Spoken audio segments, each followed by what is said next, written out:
बिस्मिल्लाहिर्रहमानिर्रहीम। अस्सलाम वालेकुम।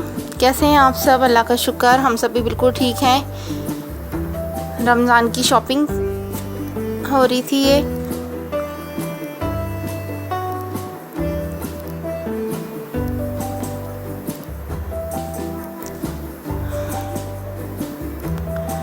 आज मैं बना रही हूँ अफ्तारी में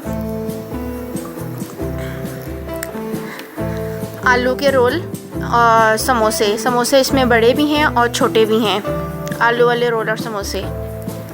तो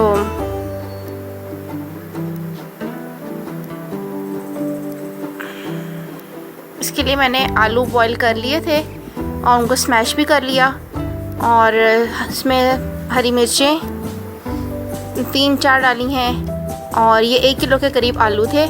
उसमें मैंने चाट मसाला डाला है, चॉप हुआ हुआ प्याज डाला है। आपको अगर प्याज नहीं पसंद तो आप इसको स्किप भी कर सकते हैं। वैसे इससे ये कि इसका फ्लेवर बहुत अच्छा आता है। सूखा धनिया है पिसा हुआ, हरा धनिया है कटा हुआ, और नमक, लाल मिर्च और हरी मिर्च भी मैंने इसमें डाली है, चॉप करके मोटी मोटी डाली है, ज़रा वो अच्छी लगती है इसके अंदर। चाहे तो इसमें नींबू भी आप डाल सकते हैं, मैंने इसमें नींबू को ऐड नहीं किया, मेरे पास था भी नहीं। और इसको हाथ धो के तो अच्छे तरीके से आप हाथ से जो है ना इसको अच्छे तरीके से मिक्स कर लें। अब ये मैदे का मैंने गूंद लिया था घी, नमक और ज़ीरा डाल के। तो उसके बाद ये इसको ऐसे मैंने बेला, एक पेड़ा छोटा सा लेके। ये बड़े समोसा की मैं बता रही हूँ आपको। और ये इसको हल्का सा पानी लगा के इस तरीके से फोल्ड कर दें।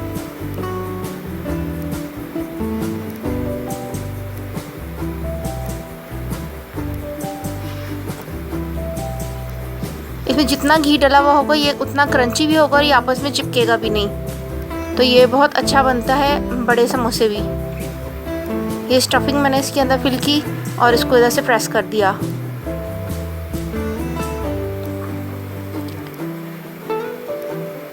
मैं रमज़ान में बना के बिल्कुल भी नहीं रखती हूँ कुछ भी। जितनी ज़रूरत होती है उस हिसाब से मैं उतना बना लेती हूँ।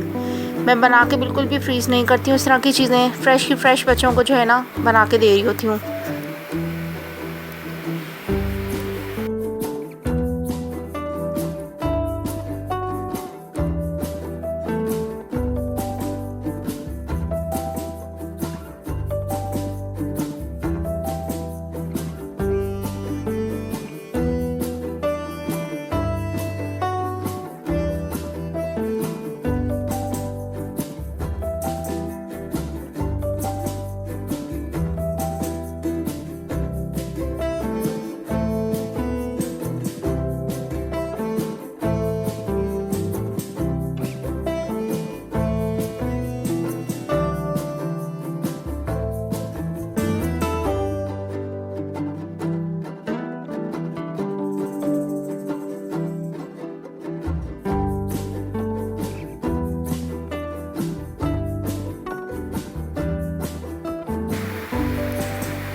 अब इसी तरीके से ये स्टफिंग रोल में भी भर रही हूँ मैं।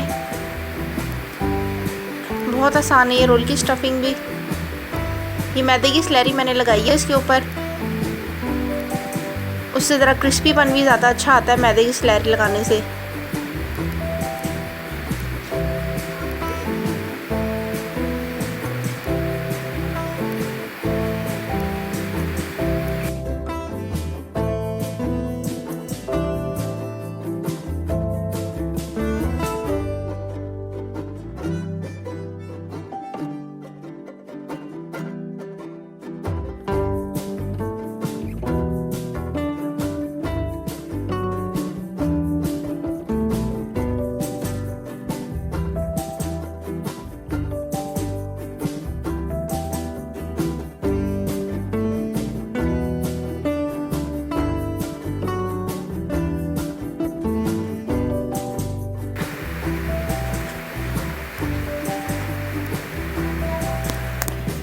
काइंडली ये काम सारे आप बगैर ग्लव्स पहने किया करें, क्योंकि जो हाथों के अपने लम्स होते हैं उनसे जो हाथों का एक टेस्ट होता है बच्चों के अंदर वो जाना चाहिए, ग्लव्स वगैरह का वो नहीं। उम्मीद है आपको ये वीडियो पसंद आई होगी।